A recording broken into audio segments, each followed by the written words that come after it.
Okay, so you've seen that. Welcome back to Gav Tarantulas, and I finally managed to get that on the camera. What that was, if I just turn this around, Omothymus Violaceopes. I'll put all the details on the screen now. The reason why I didn't know if I'd get this to show you, because I've had these from 1 centimetre again, so tiny, and I got them from Europe, and it took an absolute age to get them to this size. They're young juvies, but this species here only comes out at night time, only comes out when it's dark. So I've got them in a setup where it's completely dark, but I can view it from the day, and I can see them coming out active. Any movement, any signs of us, they run away and they hide.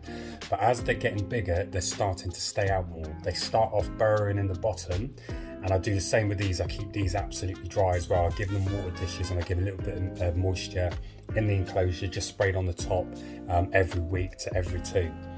But as you saw there, I managed to get that first one out. And these, for those of you that don't know, obviously I'll put the name on the screen, they get larger than my hand. So they get up to 25 centimetres for an arboreal tarantula. And they're blue, purple, green, all different colours in one. These are amazing species to have. There's a few people I've seen in the hobby that do have these, and I've seen them, and it's just amazing that they get that size. But I've got 3 here that turn into small juvies, so they're due an upgrade. But as I said in the previous video, I'm going to do that when we move. But I just wanted to see if I can entice them out, because they've not fed in a while and they're getting used to me feeding. They come out when I'm there feeding. Normally you'd have to just drop the cricket in, leave it, put them back in the dark, come back an hour later and they've took the cricket. But I wanted to show them, so you've just managed to see that. Let's see if we can get number 2 and number 3 out of these as well. So. Right, okay, so that's the next one I've got. And you can see in the enclosure, you can see the chamber there up to the right.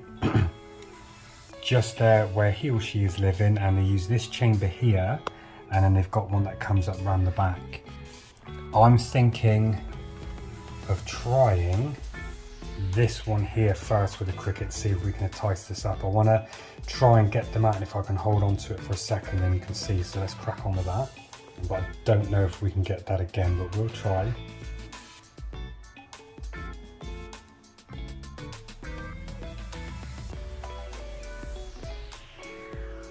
Just stunned this cricket slightly, just so the movement's not too much. But that first one you see me do took about 10 minutes to get it to come out, so I need to give this a couple of minutes.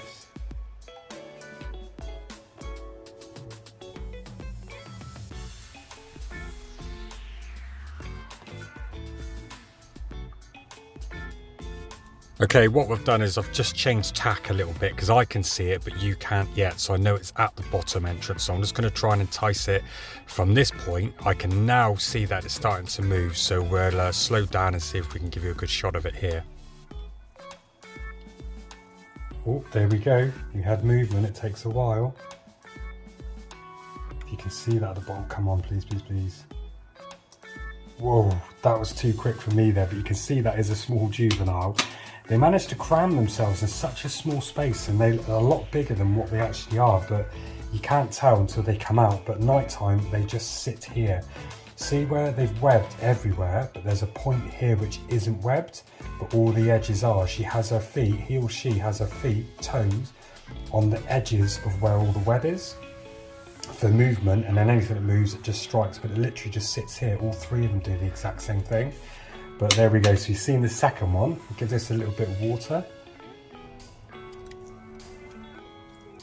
That's all I'll do. And then we'll go straight on and see if the third one. The third one's in here, and I have seen it already running around, so let's see if we can give this one a cricket. Funny thing with these enclosures, as you can see, it looks a mess, but it is a proper setup for them. This is how they've done. So you've got a chamber, leads to this chamber, leads to here, leads to there, leads to this one here, and there's also another one at the bottom.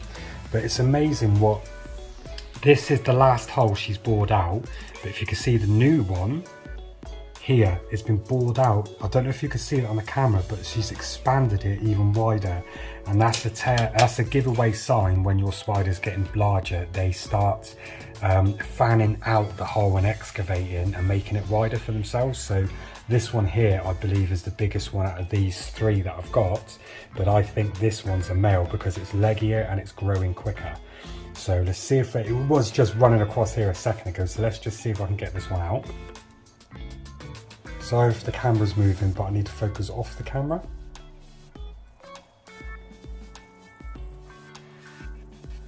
And again, it'll probably take me a good couple of minutes.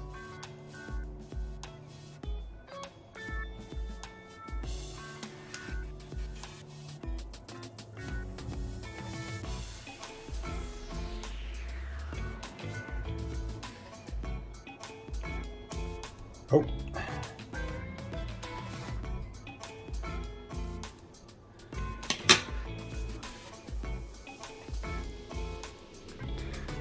Okay, but if you can see in here, there's a hole just there. The cricket's literally run down and gone straight into where the spider's hiding.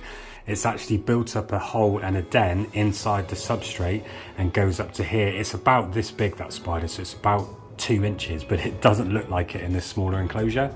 But you can see the width of the enclosure, so it's a good size. But that one's down in there, so unfortunately I'm not going to be able to get a good look at that one. But we'll give it a water and we'll leave it as it is. So I can show you a picture of what they look like as adults, and you've got to admit that is just stunning. For up to 25 centimeters, that is huge. So that is going to be a big arboreal spider that can jump. I love it, can't wait for it to get that size. But thought I'd quickly show you them. So thanks very much for tuning in for that video, and I will see you on the next video, guys.